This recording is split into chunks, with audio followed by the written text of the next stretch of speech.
Hello and welcome to the Overly Animated Podcast, where we take animation seriously. We talk everything animation here, including Genlock, which we'll be getting into right now.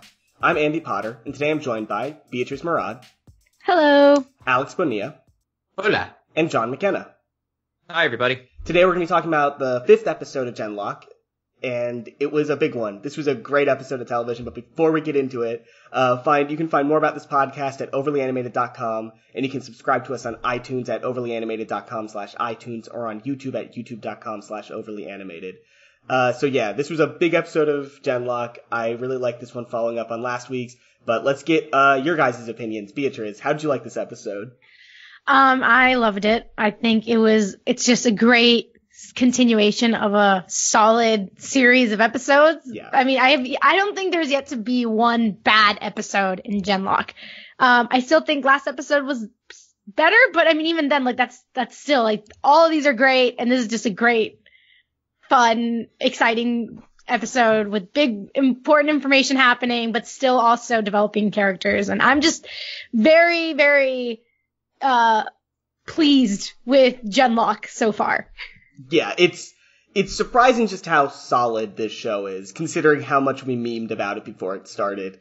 Alex, how did you like this episode?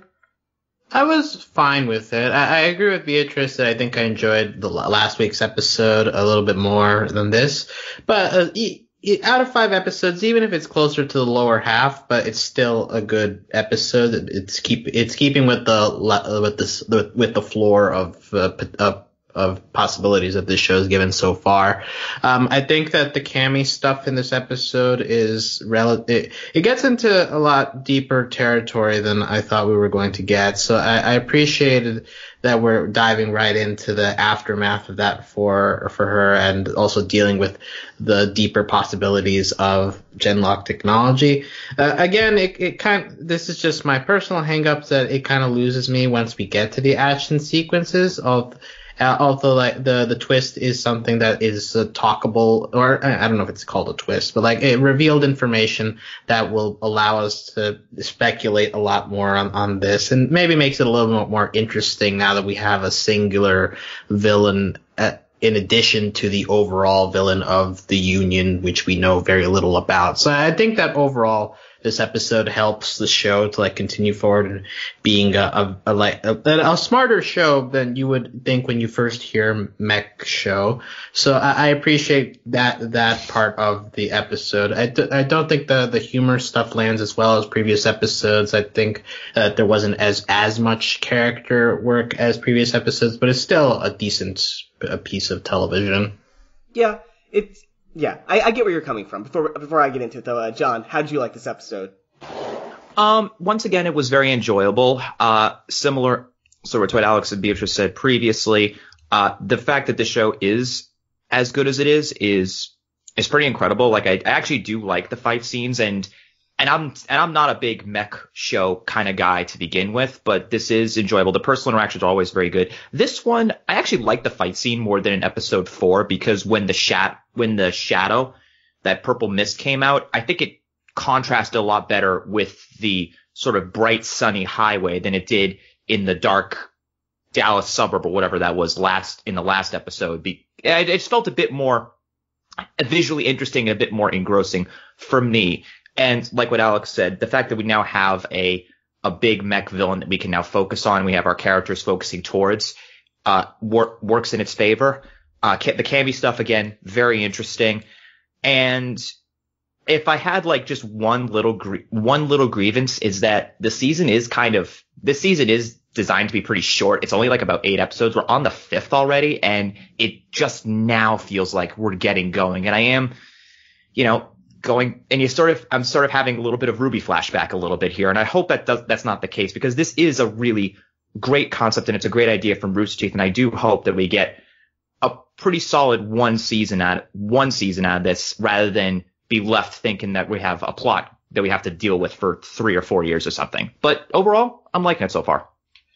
Yeah, I hadn't really thought about the Ruby connection with not ending as quickly, but my overall opinion of this episode is I'm very high on it. I really liked it a lot. I think I'm a little higher on it than Alex and you, John. But I think that comes from the fact that I think the headliner here is that this show is consistent.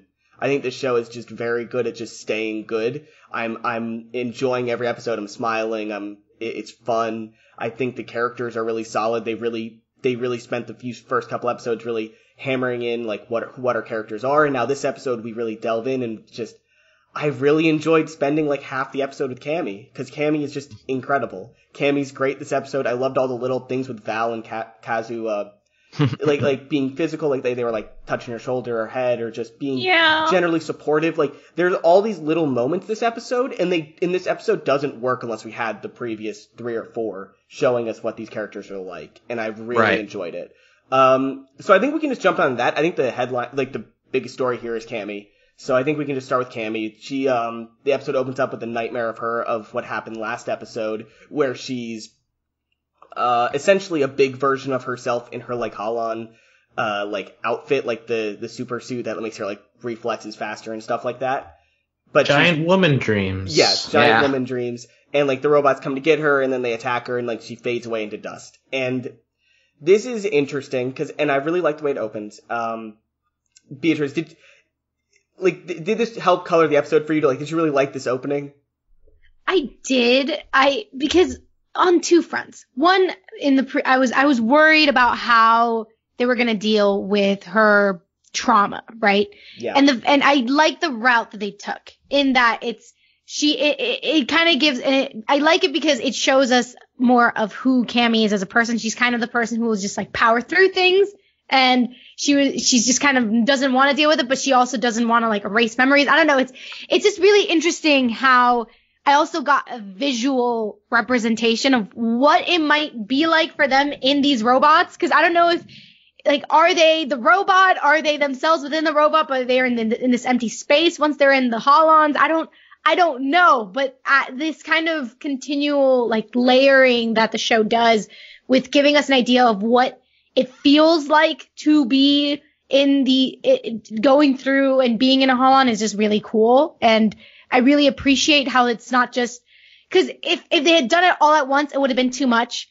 And if they just don't do it at all and left it to our minds, they wouldn't have been able to have as much fun as they are doing now. And they're just presenting a really interesting kind of way to deal with the mind bending that they're doing. And, I really appreciate it. I just really appreciate how well thought out it has been. Just psychologically, it's just really interesting. Cammy is my child. I love her, and Kazu and Val are her parents, and it was all great, and I just want her to be okay, and yeah. Yeah, I think it is interesting that they could have just gone like a very basic route with these mechs, like they control the mechs, it's good. But they went they went deeper. They went like, what would it be like to actually feel like your body is this robot? And they're really delving into it. I think we talked about it a little bit last week, and I think we speculated that they could be going this route a little bit more with identity and stuff like that. And this seems to be hammering home like, yes, we're going to be getting into this. We're going to be getting into the fact that they feel like they're the robot. Like, this is a crazy idea. But before we move on to that, Alex, did you like this opening? Did you think this was a good way to open the episode and lead in with this being Cammy's episode, essentially? Yeah, I think that, as Beatrice clearly points out, once we end the episode 4, the clear through point is, well, how is Cammy going to react to that? We need to see the aftermath. And so just throwing us into a weird dream sequence kind of throws you off initially, which I think is a good way to start an episode right after a big fight episode. So I enjoyed the whole atmosphericness of it all, specific to the opening. And Beatrice commented later on the through line of the episode dealing with her trauma. I think she covered most of it. One thing I do want to point out is I like that the episode doesn't exactly say that it's resolved in any way, but it carries throughout the episode, and it ends with Cammy and Val brain linking. And so the idea is more like we're here to help you, but that doesn't necessarily resolve the trauma that's going on. And I think that's the proper way to handle these kind of things, not have them be like one episode aftermath, but like something that like comes up time and time again. I think that's a more realistic way of doing it, and I think they handle it in a realistic way. Yeah, and it especially heads home how Cammy is the youngest of the group, and she's sort of like the kid. She's the kid prodigy. So when you are in that position where her head got ripped off, And it was a pretty brutal thing, especially when it's sort of, it seemed like for the first 4 episodes, the premise was that if you're in these Holons, you were almost indestructible. And that's sort of the vibe that, at least that's what I sort of assumed when I was looking at that. So having that experience, even if your body's not actually damaged, if you are that linked, it does still have an effect on you. And the way they handled that this episode can be especially is, I think it's really well done. And I actually and I like how it's being used now to really to have that sort of team building that they were talking about in episode 4 and have that go through, as Alex mentioned. So it's, I think they've really handled it well. They've handled it very well, especially the Val-Cammy relationship when they were fighting the giant mech. Yeah, Val and Cammy were really, really great later in the episode. And I think it's great that they kind of had the full conversation about how a support system is supposed to work without ever saying the word support system. Like, I really liked it. Like, how everyone was just gathering around Cammy and realizing that, hey, she needs help. And it was great. And this leads directly into, I think, let's talk about the training scene first, where we have this stuff where you were talking about Beatriz, where Cammy there's this weird, like, level where her brain is digitized, so she can edit herself. And I think this might be the most, not shocking, but, like, strange scene in the show. Like, it's very, I was shocked. I would call it very thought provoking. Yeah, because it opens up a lot of possibilities. Yes. With earlier we had Professor Weller talking about the possibilities of Genlock. They're like, hey, these people are weaponizing it, but really this could be our next step as humanity. Yeah. And like this makes it a lot more clear, like the potential of Genlock in this universe, to the point where now brain is code, and so you can edit it however you want. And that scene where she realizes she has the option to delete the traumatic memory, like that brings up a whole lot of things, because in media I feel like a lot of times the message is, hey, like even if you have bad memories, but they end up helping you to build yourself up from there, so it makes no sense to bury those. But if you had such an option at your disposal, like what would you actually take advantage of that? Like that's kind of a deep concept that I wouldn't have expected from a show like this. And I feel like it's something we'll eventually come back to, especially given other characters' backstories that we have not gotten to yet that might have similar internal struggles to deal with. So I really love that depiction of things, and of course, like the idea that you can just like edit your aggressiveness and tenacity. Yeah. So like the idea that you can edit those at will, and like what kind of effects that has on your personality and again your identity. Like how does that work? Where like you can just snap your fingers at any one time and just become a person different from what you usually are outside of the mech. Yeah. Like those are all like deep things that I didn't expect to think about today, but Genlock has done that. Yeah, it's kind of like that Rick and Morty episode where Rick and Morty go into that machine and it removes all their like toxic personality too, and it became a whole thing about, you know, how you need both halves of your personality in order to be a full individual, and you learn from those things and all that. Sorry, no, Andy, go ahead. Because I just, on the other hand, I also think this could easily be a danger though. Yeah. Because absolutely. One, is there sort of like an addictiveness to changing like your confidence levels, your aggressiveness, whatever. Like, you know, that's dealing with hormones and stuff. And if you don't do that properly, if you don't do that under care of someone who knows what they're doing, then that could easily mess you up a lot. And that's the danger with the brain. Like the dopamine levels, like once you mess with them, it's a cycle, and it's suddenly, you won't get high. Sorry, I'm not going to get too scientific. But what I'm saying is it could get very bad. And on the other hand, with the memories, that could easily be used against someone. So, I mean, once we get into other things that happen later in the episode, there is this question of like, well, wait, what if someone gets, I mean, I could easily see like a future, like in like season, I don't know, 4, one of them get taken and then their memories be erased of everybody. You know what I mean? So it could like their memories could be wiped. If you can just delete it with a click of a button. You know what I mean? And then here's the question. Is it only on the robot, like your memories can be erased? Or can all your memories, even the ones you've had outside the robot, be erased? It's like, where is the limit here? So I'm not saying this is like bad or anything. I'm just saying there's so many possibilities and it's just kind of crazy. Like, oh my God, if you could delete memories, should you even delete them? That's just right. Immediately in this scene, like in this particular scene, we have Dr. Weller like looking on as this is happening, and he has the option to override Cammy's decisions as well, which also makes you think, well, he can also do these things by himself. Yeah. So like, when is he going to take advantage of this? Would he use this without consent of the people in the bodies? Like, just in that scene alone, that sets up.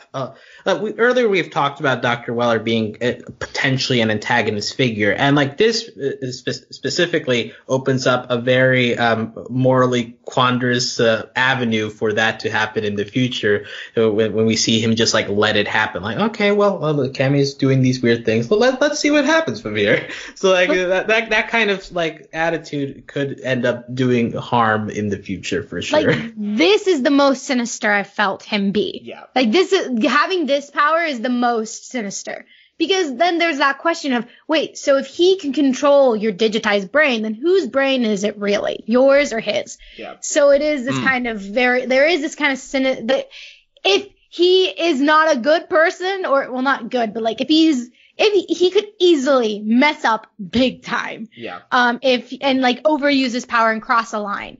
And the other aspect is, if you remember going back to episode 4, how he says that it feasts on the special neurological whatever of young people, and you can age out of the Genlock program. And to Beatrice's point about the dopamine rush, the hormone rush, Cammy is a teenager, and that's the time when your hormones are crazy, are at your absolute craziest.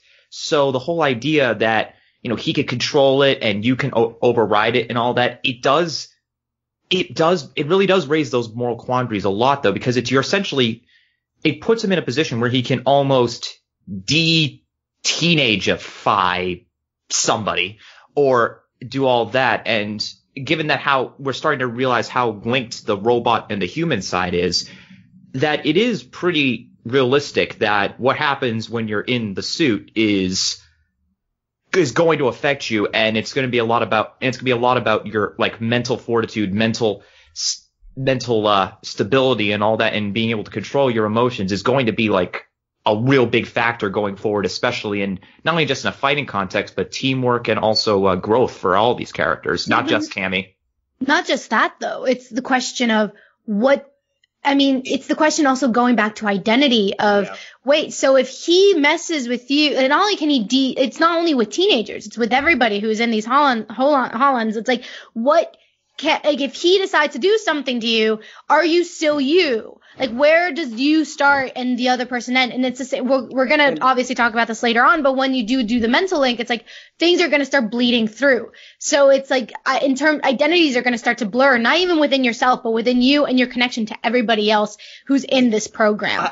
So it's definitely, there's just a lot there that needs to be unpacked. And we'll see how it ends up going. Yeah, this whole thing, like when I was leading into it, I was saying it was shocking. I think what I meant by shocking was that it's shocking that we're actually getting into this. We're like actually digging deep in this idea of like how scary and how crazy it is that you could change yourself. In that, like, I think in a couple of other pieces of media I've watched, I can't name off the top of my head, I'm sorry, but like I've seen it where you've edited yourself, and it's shown kind of as a good thing, as like this cool thing. And this is like, no, this is scary. Like, you will lose who you are if you do this to yourself. And I think that's a really great move by the show. And it's incredible that we're taking this really crazy show about mechs and fighting and like nanobots and like dark mechs and stuff.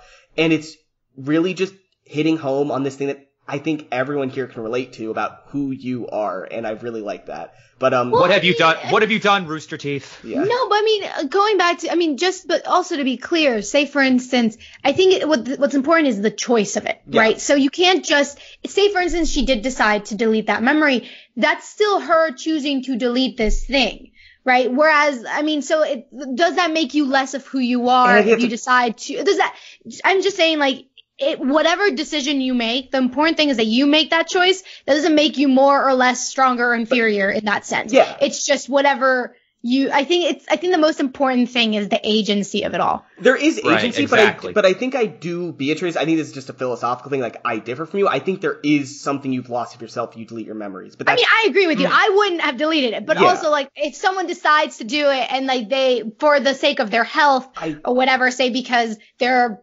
trauma is way too intense and they can't continue living without it, that doesn't make them less of who they are because they decide to, for the sake of their health, to continue without no, like in future, for the sake, I'm just thinking of like how Weller was like, oh, but like the future, like, use of this, I guess medically, I was like, I could understand the process of wanting to do this. But I think the question is like, I think like, yes, that person would be a healthier person, a happier person, but the question remains is that person on a base level the same person from before they deleted the memories? And I think that's kind of what we're getting into. Like the idea that if you take away these traumatic moments, like, yes, that's good, but are they the same person at the other end? And I think that's kind of the scary thing we're talking about. Because from this show, from the way we've been leading into it, I get the impression that maybe Chase's memories have been altered.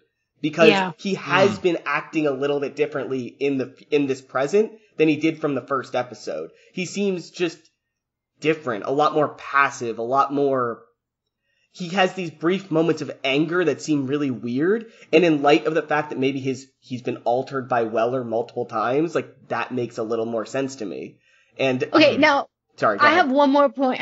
This is the last thing I'll say. No, go ahead. This is kind of like the meat of the episode. I promise. But here's the thing though, like, people change in their lives. People change. You are not the same person you were a year ago, 2 years ago.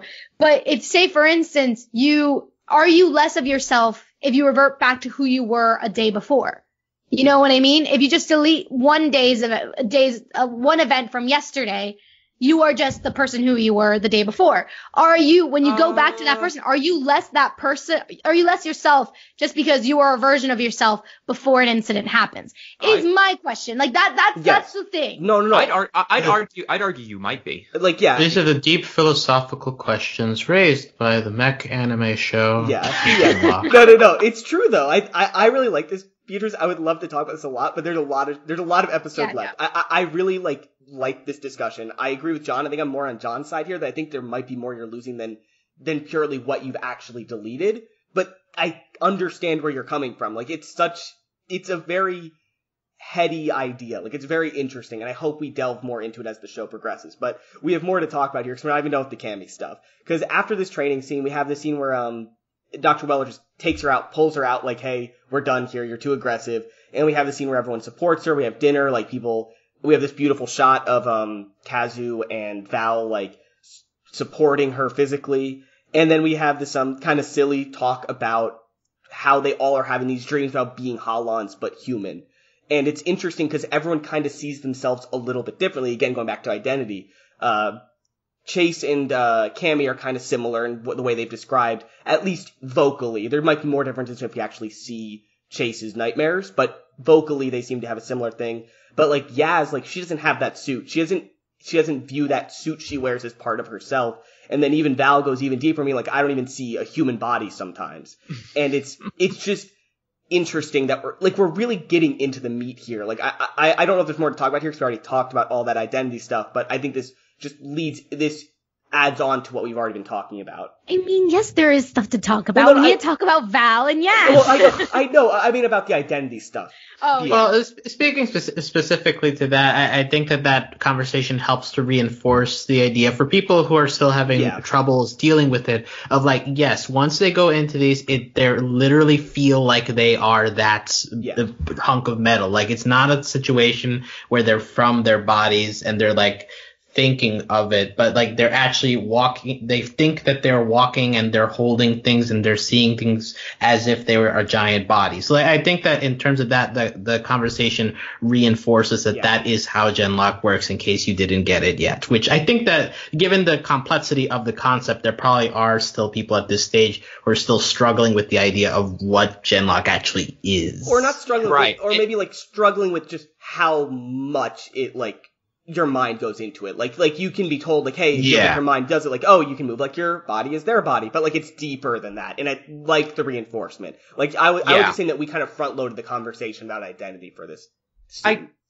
The one thing I liked about that, though, is that when Cammy described her dream, everybody had it's not that everybody had the same dream. The best part, I think, was everybody had a different version of the dream. And I didn't think about it the way Alex did, where Yaz didn't feel. Was it Alex or was it you, Andy? I think I said it. Oh, you said it. Sorry. Where it's like Yaz doesn't feel like she's in the suit. That's why she was naked during it. I thought it was just a play in for like a joke where she's like, I'm naked, and then Kazu and Chase are like thinking, It was a joke, but I think it was supposed to add on more to it too. Right. Yeah, and I think it did that. And it is interesting. It does play into and then Val says, sometimes I'm not even human. I'm like, okay, I chuckled a little bit at that one too, because it's like, yeah, Val would probably say that. But it was but I thought it was definitely interesting, because it definitely speaks to how much they identify with their robot personae and all that, and what varying stages they're part of the program too. And I think that actually does help, and for me at least, it actually does help create a lot more characterization of each individual in the show, though, too, more than just saying like, okay, oh, she's the Scottish one, he's the Japanese one, Val's the slightly evil Ukrainian one, and then Yaz is the fighter pilot. So it adds a lot more to the characters and makes them a lot more enjoyable and stick out a lot more too. I mean, I will say more for me. It was less kind of going a little bit away from the identity discussion, though. It was less about. I think what was so beautiful about this moment, though, it was basically enforcing this notion that you can talk to people about your about your problems, and and then their response may surprise you. Yeah. Because Cammy had been holding it in for a while. Because what was nice about this episode is that we did get like a very small time jump where we don't know how much time had passed since that day, but we know that she's behind on training, right? Well, this is when she finally opens up to people. And she's like, oh, well, I've been having this nightmare, these dreams. And she thinks that she's completely alone on it, but then this is like a reminder that, in kind of enforcing this kind of family dynamic where they're like, look, we're on the same boat too. We've been having these dreams too. Like, you can come talk to us about this stuff. Yeah. And it also enforces, like, she is the youngest. And so, of course, she wouldn't think that she could talk to them about it, because she hasn't reached that kind of level of maturity where she's like, oh, I can openly talk about these very personal issues with certain people if I feel comfortable enough with them. Yeah, and I really like that. I really like the idea. It's almost a Steven Universe type message. Like, you can talk about your problems, which is followed up, I think, which is, again, reinforced later in this conversation when Yaz kind of implies maybe body dysphoria when she dreams about herself looking differently than she does in the real world. And Val responds with, hey, I'm here to talk about it if you want. Like, I really liked that. Like, again, this whole scene kind of just has this undertone of, like, joking and, like, family banter, but there is some real compassion here from the people talking to each other. Like, hey, I'm joking, but yeah, I am here to talk to you if you need to talk about this. And I really like that. I think, and it's so hard to get that balance right too, and they did. Yeah, it really does feel really nice. Alex, I know you were trying to cut in earlier. Was there anything else you wanted to say about this scene? Oh, well, I was going to comment that, like, also, I think that the reactions make it seem like a joke, but at the same time, I think that that Yaz describing it as being naked is also like a serious reflection on like how much she feels part of the Genlock, of the Holon, that like she actually feels like it's just her body, you know, like she doesn't have the idea of it being a robot anymore. That's how in tune she is with it. So like I hesitate to even call it a joke, because really like it's more of just a reflection of how each person sees themselves in this system so far. Yeah, and kind of adding to that, it's also interesting to know, it's interesting to know how each of them is, the relationship between them and their robot, in that she sees herself as human, but then Val sometimes sees themselves as a robot. And it's like, okay, so then what does that, are you more comfortable seeing, like, it kind of shows in a way their value of their humanity, and how maybe for Val, like, it doesn't matter if you're a robot or not, you still have this essence of being human, whereas for someone else it would matter, you know what I mean? So there is this kind of very interesting kind of insight we get into each character based on how they see themselves within the robot. Yeah, and I think the best part of all of this is that the show doesn't imply that any of them are wrong. Like, it treads lightly and makes sure to be clear, like, these people have these views, but none of them are wrong in their opinion. Like, I really like that. These people are all having different identities, and they're all good and acceptable, and I really like that. Yeah. And I kind of also like how I didn't see, like, there is humor in that scene, but it was not like a joke for the sake of, say Kazu and Chase. Like, she didn't say she was naked just for the sake of Kazu and Chase laughing like, haha, naked woman.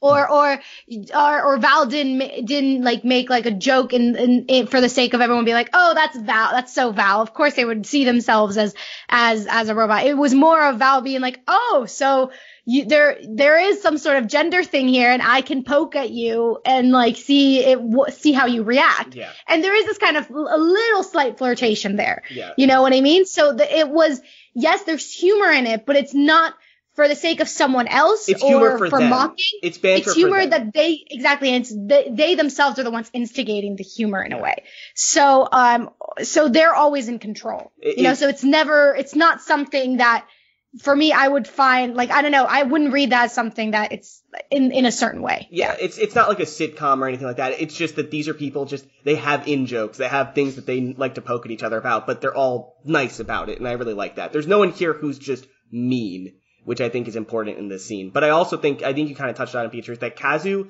doesn't really talk about anything here.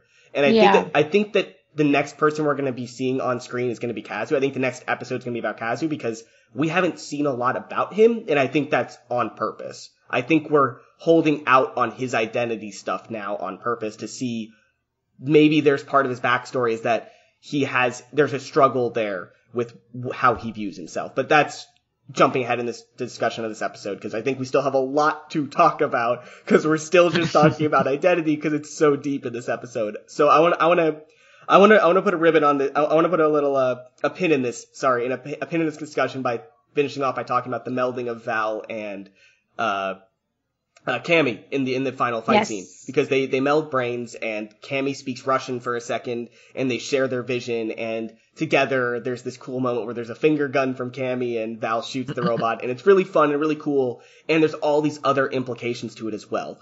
And for me, this was probably the coolest moment in the episode. And then as I looked back, I also had this really like thought-provoking moment of like thinking about all the melding and stuff. Yeah.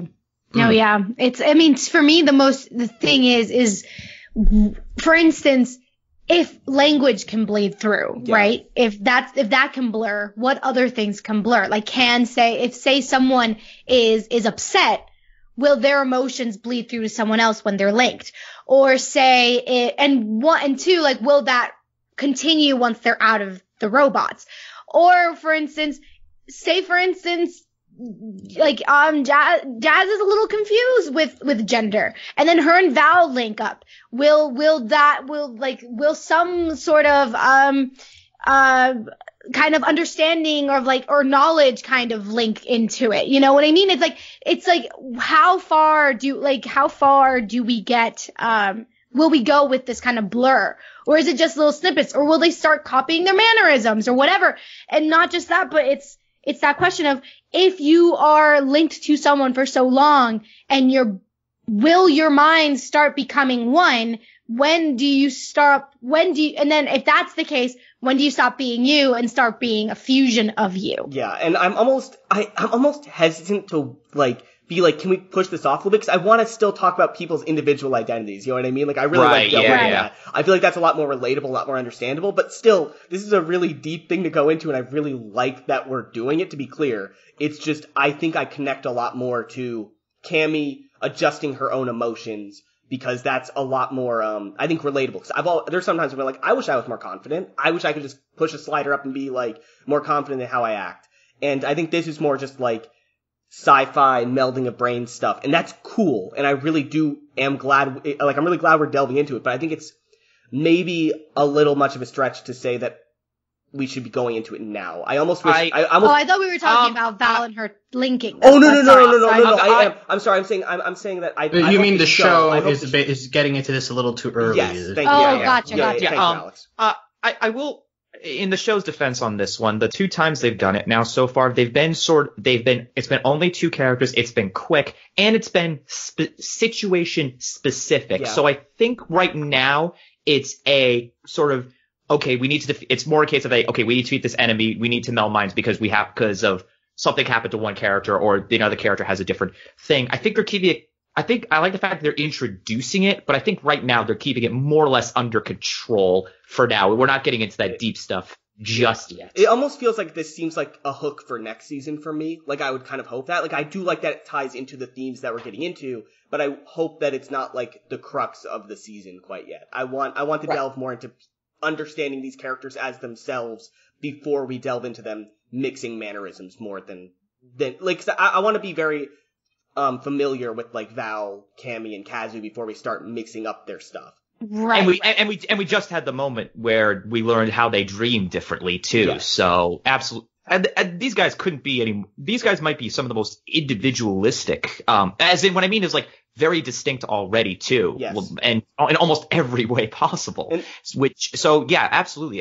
Explore that before we start doing like this whole before they become mech version of Obsidian or something. I just really like that they've found a reason narratively for the diversity of the show to matter and to not feel like it feels like this diversity is important for the story they're trying to tell. And I really, really like that. These people are all very different. They're all from different backgrounds, and I really just enjoy that a lot. It's really exciting, and I just like all these characters so much the more we see of them. And I think we're going to move on from this conversation. This was a great conversation. I really want to talk about this more, but there's just so much more we have to talk about in this episode. So I think the next biggest thing we have to talk about here is the Dark Mech, because this is the thing from episode 4, and we kind of touched on the fact that it was here, and we had a big fight with it. It wasn't as anime fight scene-y as last episode, but it was more just, here's a couple of little plans that we enact, like Val sniping it and Chase coming in and knocking it over and tackling it. But the big story here is that it has a couple of phrases that are kind of garbled and hard to understand. And before we talk about it, I'm just going to read them off for the listeners in case that they missed it. Because the mech says 4 lines. The first is just Miranda when it stops in front of the truck that Miranda's driving. It says, "You think too loud. You haven't shut up since your birthday." It then says, "Let the good times roll." That's directed at Cammy, by the way. Thank you, Alex. It then says, "Let the good times roll." I think that's when right before Chase shows up. Is that correct? I think when just Chase showed is up. fighting him. Yes. And then copy, kill copy when he's fighting Chase. So there's implications here. I think this is probably the most theory, like this is the most part where we're going to talk about like theories of what's going on here. So, Beatrice, did this start making your head like whir, like the gears spin? Okay, so I'm gonna be honest. The first time I watched the episode, I didn't even hear the robot. Same. Same. But here's the thing. I heard every other character. So it wasn't just like all the dialogue, just the robot. I just heard garble and I was like, okay, whatever. Like I was like, wow, they're not saying, like, wow, we're getting a lot of reaction shots, but I don't understand, but sure, why not? And then I was like, but I was happy. Then I went on our Discord, plug in for our Discord, and then everyone was talking about it and I was like, wait. And then I went back and watched it again and actually listened. And yeah, that happened. That was a thing. Yes. Oh God. Like, Chase, who are you? Yeah. There's some implications here that Chase, the Chase we have may not be the real Chase, or that his memories have been altered, or that he's a clone or something. There's some stuff here. And I mean, look, copy could just be, like when you talk in a walkie-talkie, like copy, kill, copy, like it doesn't necessarily mean like he's his copy. No. Maybe. I mean, granted, he is, but it's fine if it's not true. I just like, this is good mudding of the waters either way that he says this. I want to kind of throw it here, Alex, because you had struggles with this, with the robots talking, and I don't think that's, I'm not saying that in a mean way, I'm saying like, this is true, like the voices are distorted, stuff like that, and this is like the ultimate version of that, like it's garbled as much as possible. And I'm thinking that maybe that's a mistake, because like, did it affect your enjoyment of the show, not being able to understand the people talk? I mean, I'm sure it did. Well, I mean, I'm already in a biased position because I'm not that into the fight sequences in this show to begin with. Although I will say that you were speaking to something about how this fight sequence I think is a little cleaner, or maybe John said it, but like because it's like taking place in the daytime, it's taking place on a highway, it's like meshed with a car chase sequence. So I feel like it was a lot easier to follow than some of the other fight sequences in this show. So I think it's fine. It's fine, but the garbledness is just annoying in terms of, like, later you find out that these are important. Or not important, but, like, they open up the possibility for the story to be a lot more complex than you would think it is at first listen, because then it's just like, okay, well, just they're facing the same robot again, and it's, like, making weird noises. Well, let's see what happens. Let's see when he shows up next time. So, yeah. So it's a decision. I'm not going to say it's a bad decision, because also there's something to be said for the idea of, like, for casual viewers will see a show one way, and hardcore watchers will get, like, an extra layer of investment if they pay attention, sort of thing. So I think that there's some validity to that kind of thinking, but I don't know. It definitely makes the robot a lot more interesting if you know the lines he's saying for future episodes. Like, if I went into next episode not knowing what he said, then I think that would be a problem. Yeah. I get what you're saying, Alex, and I think that shows have done this. A lot of animated shows have done this. Like Gravity Falls has done this, where, like, the casual viewer, like, hey, it's a fun show. Like, there is some mystery here, but you can just watch the mystery as the show unfolds. Or you can be, like, the hardcore fan and, like, really delve into, like, all the stuff that's being shown in, like, in the end titles stuff. I forget all the things they did in that show, but there's a lot of stuff in there where they hid stuff from the audience. The puzzles where, like, the key was hidden in the episode, Yeah. But John, sorry, you were trying to say something. It's sort of on a... It's sort of tangent to what Alex said, and this is a philosophical question for me, because we have not talked enough about philosophy in this episode yet. Given this is a mech anime, we all sort of believe that I think it seems like the general consensus is the personal relationships are a lot more, they stick with us more than the mech fights. Given that this is a mech anime, does that reflect poorly on the show if the mech fights aren't the star? Well, that's what I'm... I think. Well, I mean, I prefer that they're not the star, because, like, I think that if they're doing great at the relationship stuff, so, like, if you're doing great at one thing, just because it's different from what your genre usually does, that doesn't make it bad. Like, I think that actually makes it stand out. Yeah. To be fair, they're in the mech suits for like for more than half the episode. They're in the training, they're in the third act. They're all in their suits doing the mission. So it's not like the fights it's not like them being mechs is the most minuscule part of the show. And it's not as if it's not important. I mean, we just had an entire discussion about who they are. Like, all these elements, all these themes are the driving force. Like, the reason we can have these discussions is because they are being put in these mechs. Oh, no. So I don't think the show is, you can criticize the show for that being not the star.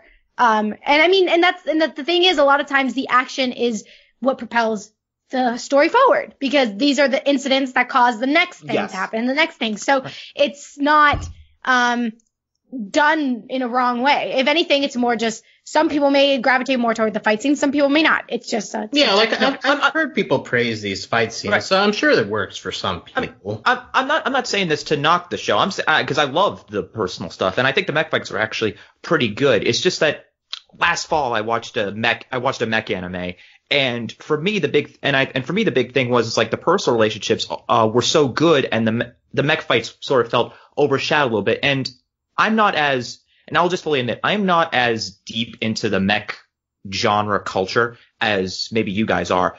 So I always feel like if you're not. I don't know. Well, as maybe some of our listeners are. Just for me, it feels like if you're telling me it's a mech show, it should be, mech forward. It should be more mech forward. It could be a great show, but it might not be a great mech show.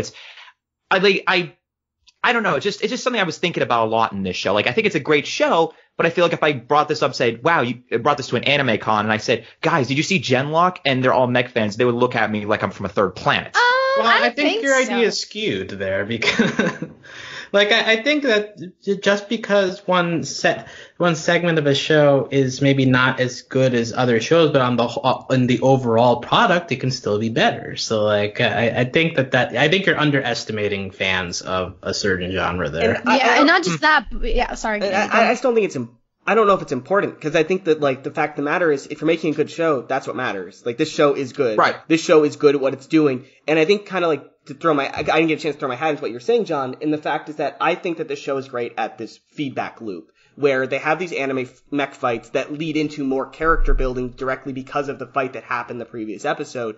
And I feel like that's just going to be what we're doing. And I think they lead together so well because the mechs affect the identity themes that we're talking about. And they have these identity crises outside the mech or in the mech. And then they have another fight. And then we do it all again. And I think these lead into each other very well. And maybe the fights aren't the highlight, but they are the impetus for everything that's happening in the show, which is what's important. No, I definitely agree. I definitely agree to that point. But anyways, we still have more to cover in the episode, so let's kind of rapid fire get through the rest of this episode. Should we go back to theorizing what this robot actually is? Let me mention the next scene, and then we can, because I think the next scene it has to do with that. Because the next thing I want to talk about is the Chase and Miranda scene, where Chase is talking about, or Miranda's asking him to come back to the Vanguard, and Chase is like, I'm so different, I'm a ghost, and he doesn't think he'll ever be whole again. And I think there's this implication that it's both physically and mentally, like he won't be himself again. And that's obviously what we were talking about with identity. That's a very big deal. And so this kind of, I think, wraps into the fact that maybe he's not the real Chase. The fact that he's a clone or his memory's been altered. And I just think the show is, I think that this is where the show is going. Because we've talked about it multiple times now that Chase does not feel like himself. Right. Alex, you were trying to jump in here about this, I think. Well, yeah, because I think at this point that's the prevailing theory almost, that our Julian is the clone. And I'm still leaning towards maybe the evil robot is the clone and Julian is the broken original that like doesn't feel like he can ever get back to his pre-broken state.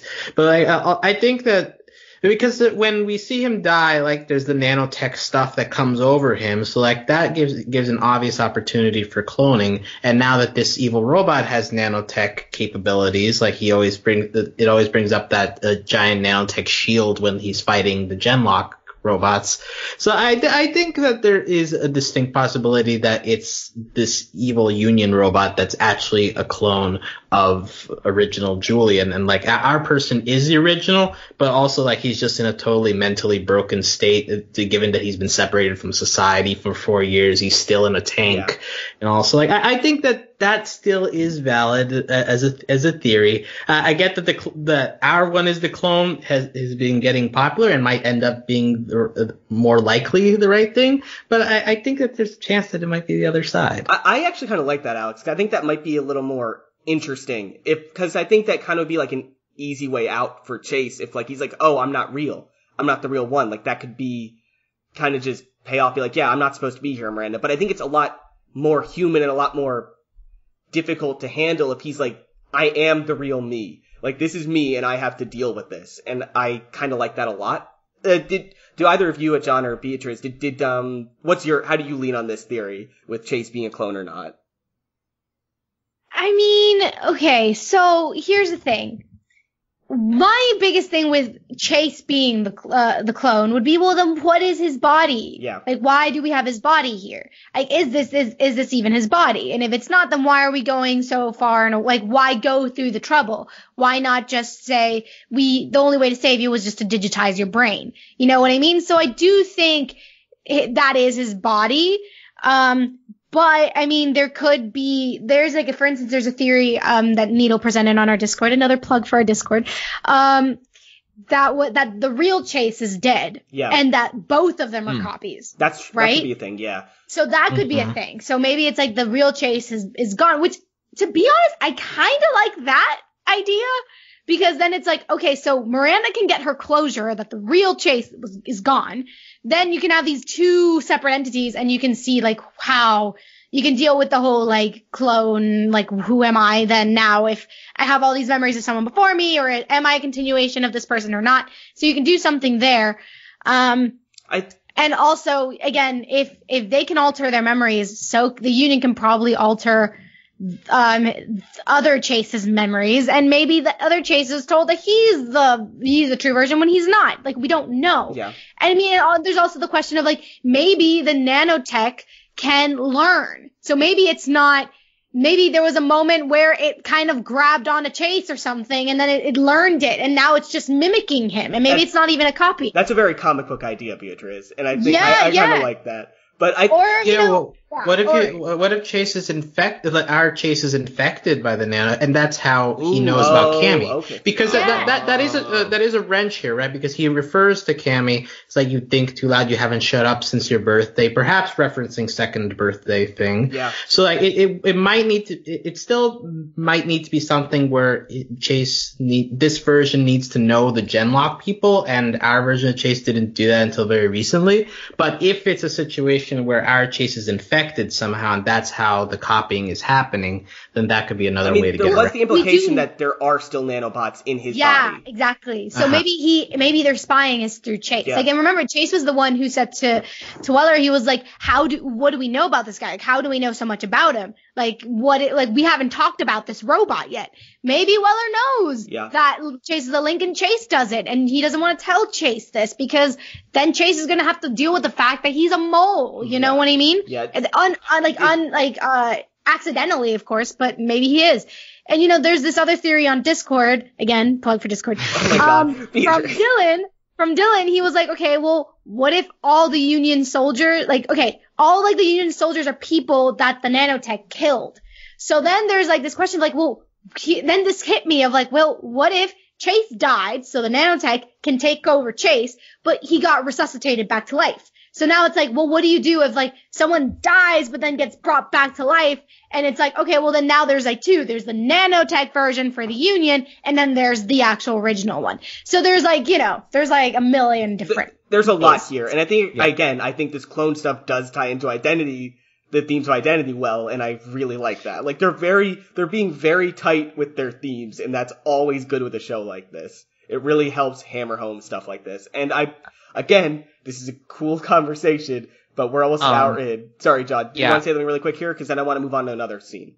Yeah, no, I was gonna give my theory. Unfortunately, it's not as good as Beatrice's or as good as what Alex's is, but I'm taking the safe route.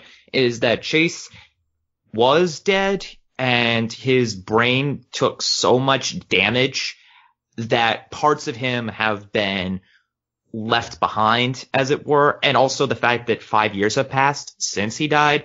I think it could be one of those instances. And now I'm going back to sort of another anime I saw last fall where it was Zombieland Saga, where a character died and forgot much of her life before she was dead. Maybe that's a similar situation here, where it's he has partial memories of when he was alive, and other stuff has just been lost to time. He's kind of getting that back. I like the copy theory, the clone theory.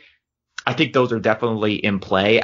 Weller absolutely knows, and I think he's gonna wait to reveal stuff, which is great because that makes Weller all the more intriguing as a character. But I do think that this might be his actual body. I think he lost a lot of his memories in the crash, and I think it's more about him gaining those back. And maybe he taps into Genlock more than any of the others, so that he knows different memories, different thoughts of each character. So Cammy and her birthday remark.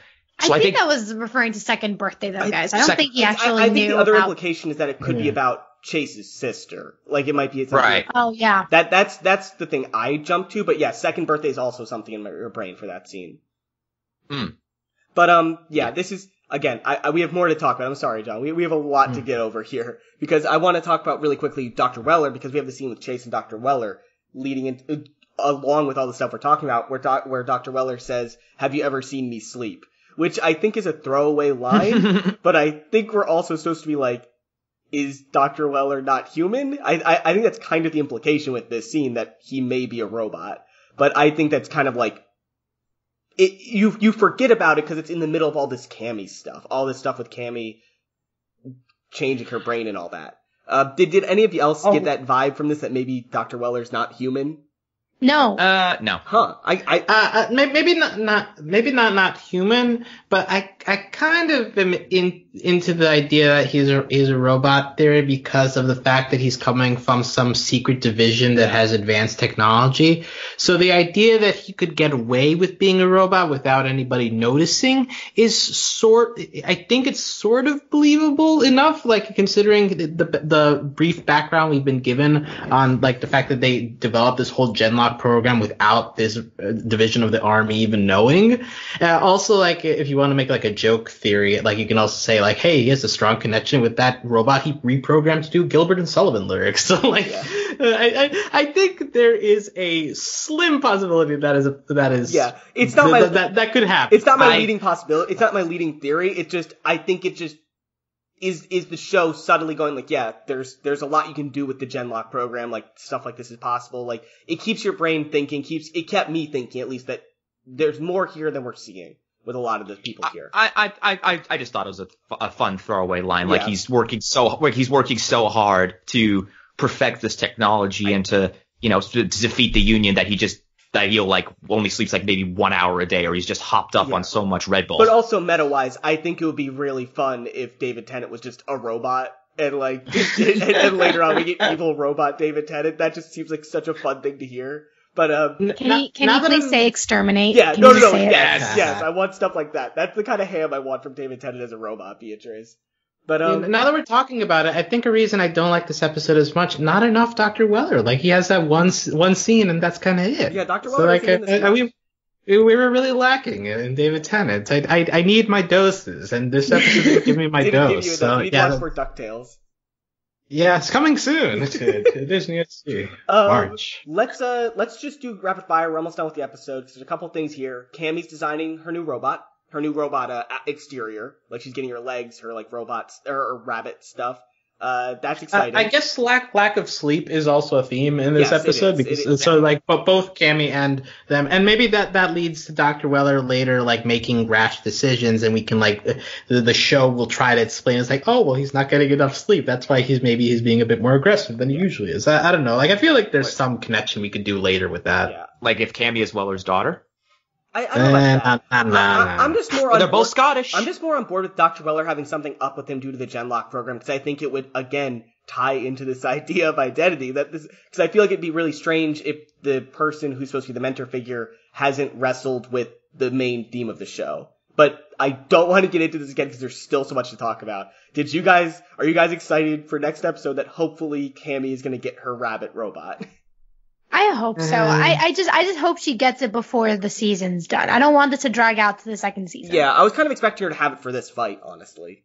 Now, can I ask, this little tiny robot bunny pet that she has, has that appeared in previous episodes? It just showed up. It showed up seen it a few just with no introduction, Alex. It's apparently just like something she has. I've just assumed it's just well, because we've seen it in the intro, obviously, but I don't remember actually seeing it in an episode until today. It was in the montage of them, like the training montage, I think, and it was in the last episode where they were like eating, like they were like, it was them eating, and then it was training, getting beat up and training, and then she was there with her little pet. And does it have a name yet? I don't think it does. I don't think it has a name yet. No, it probably. Yeah, I'm sure it's on the wiki. Yeah, we I guess that I'm more excited to see more of the little bunny rabbit than I am to see. I don't think it's a bunny though. It's like a fox. The ears are like too short to be bunny. It's a fox. Her name is McLeod. It's clearly a fox. It's a fox. It's a fox. Fine. But I'm more excited to see more of that than I am to actually see the updated Genlock robot. Its name is Nugget. Wow. Sorry, just to be clear, its name is Nugget. Nuggets? Nugget, I love Nugget. It's a robotic dog. Give me merch. Or okay, Nugget never mind. merch. The wiki's saying dog-like, so I'm assuming they don't know. Never take that. But it's Nugget. No, sorry. Nugget is correct. Right, Nugget is correct, Beatrice, but the species. Stop playing with my emotions, Andy. Okay. Yeah, sorry. That was a strange little sidebar there. But I think also we have to talk about everyone gets new toys. Chase now has wings, like we saw in the intro, but they're not as fancy as the intro wings. Val has a sniper rifle. Kazu gets a sword, and Cammy gets these drones, and Yaz gets a laser.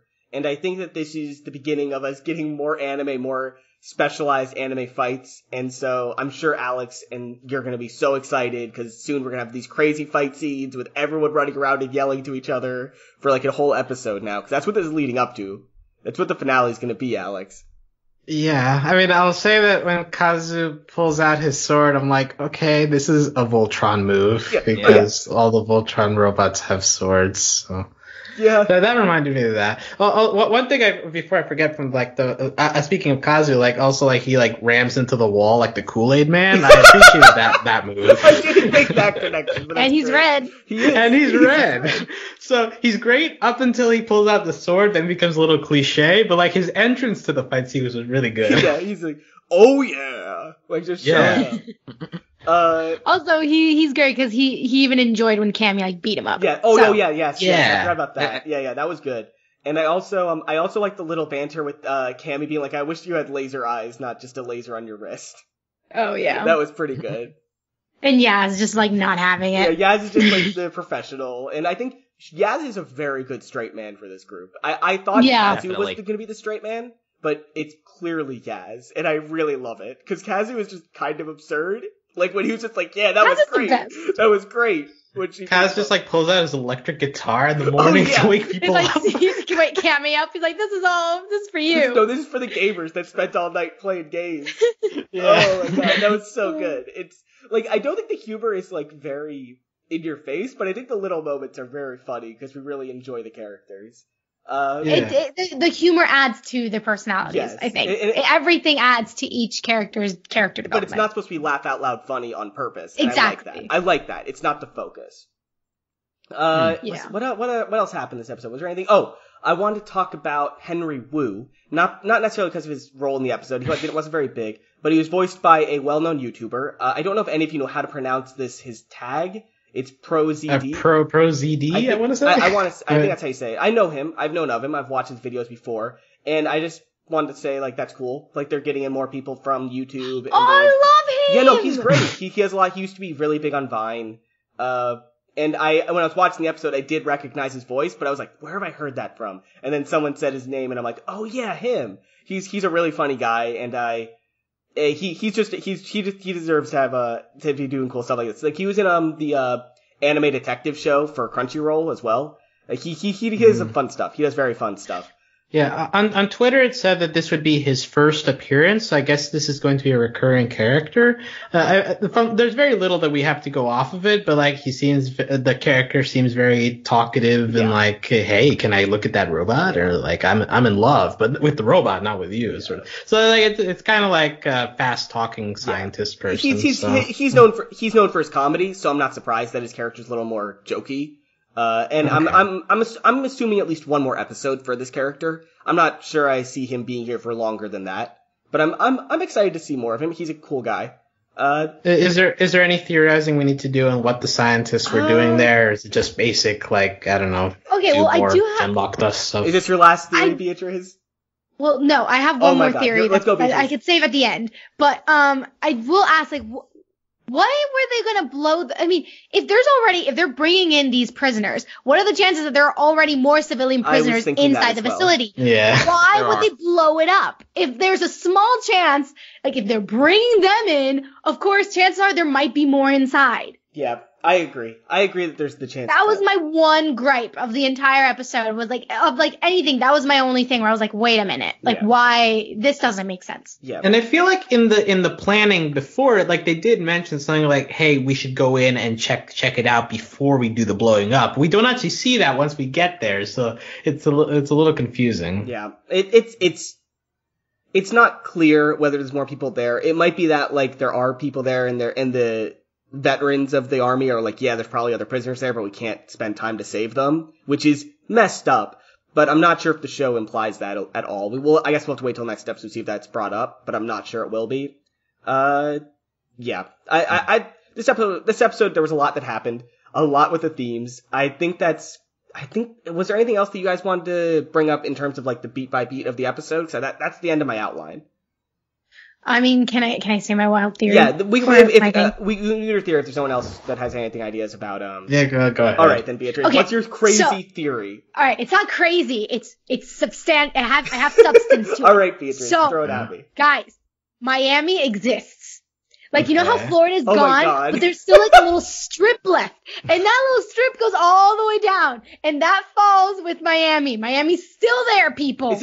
It's there. I thought this was like a story-based theory. You're just like, No, of course. this is the silly one. It's probably like, Hey, I'm all for it. I love geography, so like I'm into the idea of imagining what the Genlock world is like. Now tell me, Beatrice, how does the seawalls work where they were able to save Miami, but they weren't able to save the Everglades? Here's what I think. underwater. I think that the Union's actually like alien based because we still don't know exactly what the Union is. Yeah. So I think it's alien based, and they came crashing down to Miami. Like that's how they crashed into. So they destroyed most of it, but Florida, but Miami. I mean, sorry, not Miami, Florida. They destroyed most of Florida, but I mean, no, the best part of Florida still exists. Miami. I was on Let's board go. with this, Beatrice, until you got to the aliens. I was like, yeah, this is cool. Miami's on. Wait, are the aliens? But that's like a legitimate theory for like That's what an the actual Union is. I was just like, Union. this is What are you cool. talking about? Yeah, like I'm just like cool. Like Miami could be underwater. That could be a cool set piece, an underwater city. No, but there's an actual land. The strips are actually there. There's but land. Beatrice, most of Florida's underwater. So if they have to, I know. But that's Miami why I'm is on the explaining coast. that Like reason. I'm with Beatrice. This is a very plausible theory. And don't, like, don't give this a. well, also I will Alex. say it's the greatest piece of war in history that they come from the tip of the non-existent Floridian Peninsula up into Georgia, and then expand to the entire eastern United States. It Like makes that would the be most the sense. most incredible feat of war in history. To be honest, I mean, it makes the most sense. Of course, it would would come out of Florida. To be honest, yeah, the Florida. apocalypse would come out of Florida. It makes the most sense. Listeners, Yes. if you're from Florida, This is not a crazy. listeners, if you're from Florida, we love you. I thought we love you. I thought but Florida- apocalypses came out of Colorado. What? No. The true mountain ones base. come from Florida. Yeah.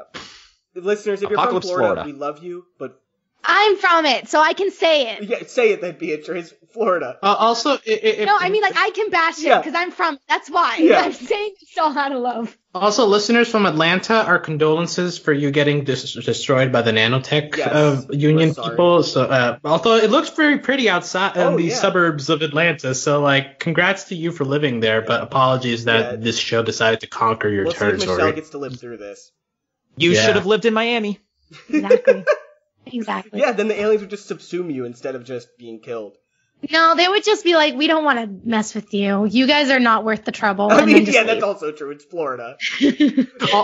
There's one flaw here because they decided to attack New York City, and as we all know, Miami is inhabited by half of New York's population in the winter. I mean, well, it's like, I mean, true. But that's where they start, dude. That's how they got the idea for New York. They started in Miami. They're like, yo, all these people are like from New York, and they bother us. So let's go to the actual source. Ah, okay. Oh, yeah, okay. that's- Really thought of everything. Yeah, here. Beatrice, I really Beatrice have. has really gone deep with this theory. I like this. Is there anything else anyone has to say? Any final thoughts before we end this thing? We need a name for Kazu and not Kazu and Val. We need a name for them. Shipping. Valzu? Valzu? No. Castle like, time. What is it? Oh no, it's her name's Valentina. Kazeltina. Is it insensitive to call it Siberia? No. Why? Because like Japan and Russia are next to each other. I don't know. I mean, they're not that next to each Siberia is other. like the other side of Russia, isn't it? Yeah. Well, yeah, it's close to Japan. No, Siberia is No, like the it's closer to China. the I mean, western no. side. Oh no, Kamchatka. That's Are you that's just Alaska. listing risk Guys. places? Yes. Guys, That's where my geography knowledge comes from. hold it. I think she's actually Ukrainian, so Yes, she is. Yeah. She is. So I don't Yeah. think it's gonna work, Alex. yeah, so she'd be speaking Ukrainian. Side note, funny note, I did like Cammy giving Kazu like the two fingered salute. yes. I thought that was a good little hat tip because she is Scottish. I'm pretty sure she would give the 2-fingered salute, not the 1-fingered salute. So And it's a great way to censor the 1-finger salute. I don't think they could. I don't know if they're allowed. I mean, they dropped the F-bomb, so that's they've a lie. dropped the F-bomb, they've dropped the S-bomb. Well, we We're could say allowed those to words curse actually, here. but we can say fucking shit. We're allowed to say those things. oh, we almost made it through the pod without having to say that. Oh, Well, actually, Cammy didn't say that in this she did. episode. This episode is pretty Yeah. okay in terms of cursing. But the fact of the matter is, Yeah. we're allowed to curse here. We can say whatever we want. Oh, we could have done a whole not suitable for work pod. Eh. That's okay. Anyways, my final thoughts is that I'm in the middle of a marathon watching the filmography of the Wachowskis, and I sense very similar themes here in terms of like mind melding and inserting diversity into your groups. So like watch Sense8, you guys. I feel like Sense8 is probably the live action version of Genlock. So yeah, I mean, without Mechs and without Mechs, but like if you want to get into the idea of identity, if sharing minds in terms of like sharing languages and this show might get it. This show has also got into sexuality, something that Sense8 has done. So I think I'm into this idea now. Like Sense8 is kind of the live action version of these philosophical questions. Sense8 is like a blind spot for me in terms of movies that I need to watch. I need to go back and watch Sense8. It's a TV series on Netflix. I'm sorry. Yes. It's a TV show? Yeah. I've heard a lot about it. I've heard a lot of good things, though. So I should probably watch it. Also, this is kind of like stuff with the Matrix, too, in terms of like thinking that you're something in this virtual world that once you get out of the real world, you're something else sort of thing. And also the Matrix deals with the things of identity as well. Yeah, so I just think that there's a lot of connection here. Maybe this is colored by the fact that I'm watching the movies right now, but I think there's a lot of stuff to connect here in terms of like the philosophical ideas that this show is trying to have been tackled well by other people as well. Yeah, that is, I could see that. Yeah. I'm not going to dig into here because it's not a Wachowski podcast, but I do think that, Alex, you're right that a lot of their stuff does delve into the same themes. There's a lot of similarity in their quest to try to understand their own identity through their movies, I think. I think there's a little bit of that, and especially The Matrix in their earlier films before they made their transitions. But anyways, this has been a long podcast. It was a lot of fun talking to you guys about all this stuff. We got really deep into some philosophy, but you can find all the info on this podcast at overlyanimated.com. You can join us on Discord that Beatriz has mentioned now 4 or 5 times to text chat about animation at overlyanimated.com/Discord. We have a very active Genlock channel. Support us via Patreon at patreon.com/overlyanimated. Thanks to all our current patrons, especially our patron of the podcast, Otaku Guy 01. And thanks as always to our Patreon executive producers, John, Ryan, Steve, Alex, and Hugh. I don't know what else we have coming up soon. You guys have a Lego Movie 2 pod coming up, Beatrice, is that correct? Yes. Okay. Yep. Yes, we do. We have more Promised Neverland coverage, and we have Dragon Prince. Dragon Prince, thank you, that's the big one. We have some Dragon Prince coverage coming up. And, yeah. So, thanks for listening, guys. It's been great. We'll see you next time. Bye. Adios. Bye. Take care.